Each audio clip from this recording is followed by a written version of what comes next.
ffaith am Apêl Heddwch Menywod Cymru.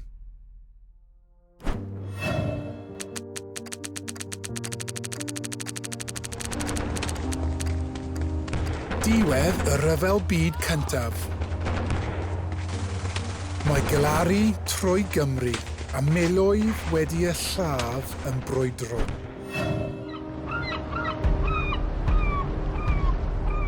Aberystwyth. Mae grŵp o fenywod yn cwrdd mewn cynhadledd i drefnu ymgyrch dros heddwch drwy'r byd. Roedden nhw'n galw ar America i arwain gwledydd y byd i gael gwared y ryfelau am byth. Ond roedd angen mwy o gefnogaeth.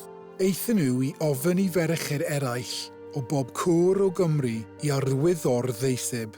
Deiseb Heddwch Menywod Cymru. Mewn blwyddyn, roedd dros 390,000 o ferched wedi arwyddo. Roedd y ddeiseb dros 7 milltir o hyd. Mawrth 1924. Mae'r ddeiseb mewn cystderw ar long i Efrog Newydd gyda phedair o arweinwyr yr ymgyrch. Yna eithon nhw i Washington i gyflwyno'r ddeiseb i'r arlywydd Calvin Coolidge yn y Tŷ Gwyn.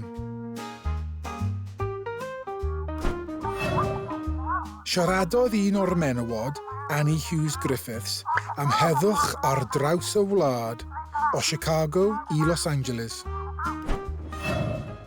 Cafodd fenywod America ei hysbrydoli i ffurfio ei mudiad heddwch llwyddiannus ei hunain. Women's International League for Peace and Freedom.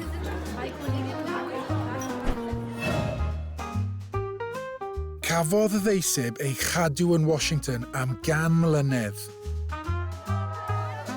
Ond, yn Ebrill 2023, daeth yn ôl i Gymru.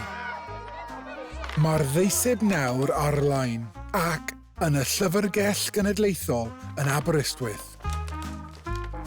Ewch i chwilio, efallai newch chi ffeindio enw perthynas.